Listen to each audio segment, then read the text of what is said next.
우리는 살면서 종종 부끄러운 순간과 마주하게 됩니다.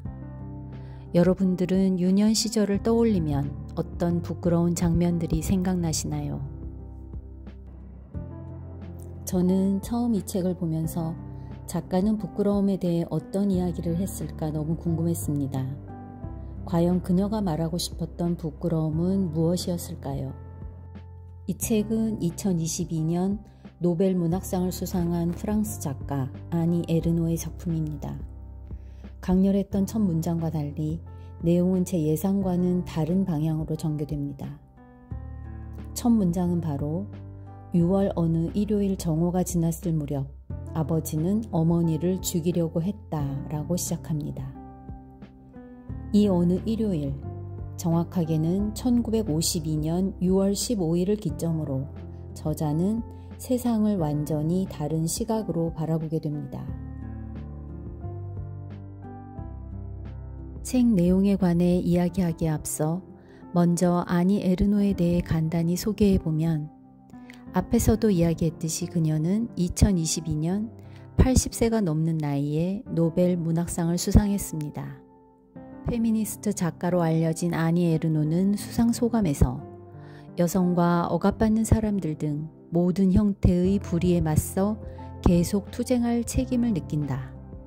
특히 여성 자유의 핵심인 피임, 낙태권을 위해 죽을 때까지 싸우겠다라고 말했습니다.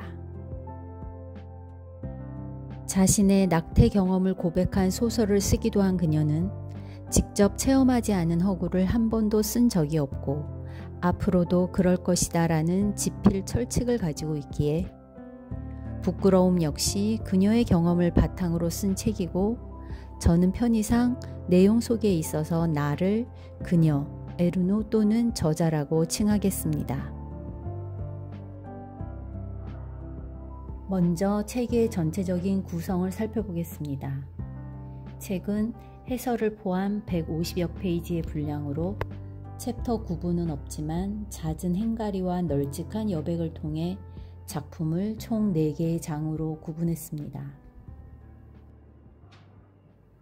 1장은 작가가 12살이었던 1952년 6월 15일 오후 어떤 분노를 자제하지 못한 아버지가 어머니를 낫으로 죽이려고 했던 장면을 상세히 묘사하는 것으로 시작합니다. 여느 때와는 다름없는 일요일, 어머니와 아버지는 말다툼 끝에 전지용 낫으로 어머니를 위협하는 아버지를 목격하고 울고 있는 나에게 아버지는 이렇게 말했다. 넌 왜 울어? 내가 너한테 무슨 짓을 했다고? 그때 작가는 이렇게 대꾸했죠. 아빠가 내 불행을 벌어놓은 거야. 불행을 벌다는 공포스러운 일을 겪은 후 영원히 미치거나 불행해진다는 뜻의 노르망디 사투리입니다. 무성영화처럼 언어가 거의 배제되어 이미지만 남은 장면에서 그녀가 기억하는 단어는 노르망디 지방의 저급한 사투리인 불행을 벌다라는 표현뿐이었습니다. 작가는 이날을 기점으로 그녀의 삶이 양분되었고 그 충격은 그녀 삶에 깊이 각인되었다고 기술합니다. 그것은 1952년 6월 15일의 일이다. 내 유년 시절의 정확하고 분명한 첫째 날. 그 전에는 칠판과 노트에 적힌 날짜와 하루하루의 흐름이 있었을 뿐이다. 그 후 그 일요일은 나와 이전의 나에 대한 모든 것 사이를 가르는 어떤 장막처럼 남게 되었다. 이 장은 그녀가 우리라고 칭하는 서민 계층의 세계관, 그들의 생활 공간, 행동 규칙, 언어 습관 등을 이야기합니다. 그녀는 유년 시절 살던 동네를 Y라고 칭하며 이렇게 말합니다. 이 도시의 이름을 밝히는 것은 지난번에 그랬듯이 이제 불가능하다. 이 도시는 자동차로 15번 국도를 타고 가거나 기차로 루앙에서 루아브르로 갈 때 지나치는 지도에 나와 있는 지리적 공간이 아니다. 이곳은 내가 돌아갈 때마다 나에게서 모든 사고력, 거의 모든 분명한 추억을 박탈하여 다시금 나를 궁지에 올가 넣을 듯한 마비감으로 사로잡는 이름 없는 원초적 장소이다. 3장은 우리와 대조되는 사립학교의 행동 규칙과 생활 양식 등을 상세히 묘사하고 있습니다. Y시에 사는 나의 사촌 형제들은 공립학교에 다녔기 때문에 가족 중에서 나만이 유일하게 사립학교에 다녔다. Y에 대한 묘사에서 사회적 계급이 드러나는 표현도 눈에 띕니다. 시내는 슬리퍼나 작업복 차림으로는 갈 수 없는 곳. 시내에서 멀어질수록 물가가 싸지고 커다란 저택이 드물어지며 풍요에서 빈곤으로, 넉넉한 공간에서 밀집된 공간으로, 혜택받은 자들의 공간에서 생활 보조금을 얼마나 받는지, 뭘 먹고 사는지, 언제 자는지까지 훤히 알려진 사람들의 공간으로 넘어간다. 사립학교에는 자유반과 기숙사반이 있는데 자유반은 학생 수가 적고 고아들과 시청 앞에 있는 기관에 소속된 아이들, 등록금을 낼 수 없는 부모의 딸들로 구성된 반인데 나는 이 반에 배정되었다. 기숙사반은 등록금을 내는 상인, 기술자, 농부의 딸들이 다니는 반으로 두 반의 아이들은 축제나 종교 행사 때를 제외하고는 거의 만나지 않았고 말을 섞지도 않았다. 그녀의 학교 생활은 사회적 계급이 분명하게 나뉘어져 있었고 사립학교에서의 예절, 언어, 엄격하게 지켜야 할 원칙들, 종교에 대한 가르침 등은 자신이 속했던 세계와는 판이하게 다른 딴 세상이었습니다. 4장에서는 완벽하게 다른 두 세계에 걸쳐 있던 작가의 입장을 토로합니다.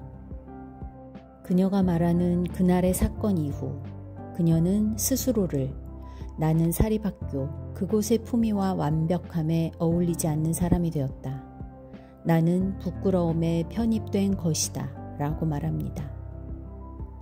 그날이 부끄러움으로 각윤된 것은 그녀 가족이 속했던 세계와 그 바깥 세계, 거칠게 말하면 서민 계층과 부르주아 계층으로 양분된 두 세계의 가치관이 충돌하면서 수치심을 불러 일으켰기 때문일 것입니다. 여기서 그녀가 말하는 부끄러움은 어떤 부끄러움이었을까요? 멋지고 품위 있고 교양 있는 사립학교와는 어울리지 않는 자신의 가정과 부모를 떠올리며 느끼는 사춘기 소녀의 부끄러움일까요? 아니면 성인이 되어 어린 시절 부모를 부끄러워했던 자신을 책망하는 부끄러움일까요? 그녀는 책의 말미에 또 이렇게 말합니다. 우리 존재의 모든 것이 부끄러움의 표식으로 변했다. 마당의 오줌통, 공간 부족으로 함께 자는 방, 어머니의 손찌검과 거친 욕설, 술에 취한 손님들과 외상으로 물건을 사는 친척들, 술에 취한 정도를 정확히 파악할 줄 알고 월말이면 통조림으로 끼니를 때우는 우리 삶에 대한 정확한 인식, 오직 이 인식만으로도 내가 사립학교의 무시와 경멸의 대상인 계층에 속한다는 사실이 분명해졌다. 그녀는 이렇게 말합니다. 그 뒤 여름 내내 있었던 모든 일들은 우리의 천박함을 재확인하는 것이었다. 하지만 그녀의 부끄러움이 단순한 열등감의 표현이라고만 하기에는 아쉬움이 남습니다.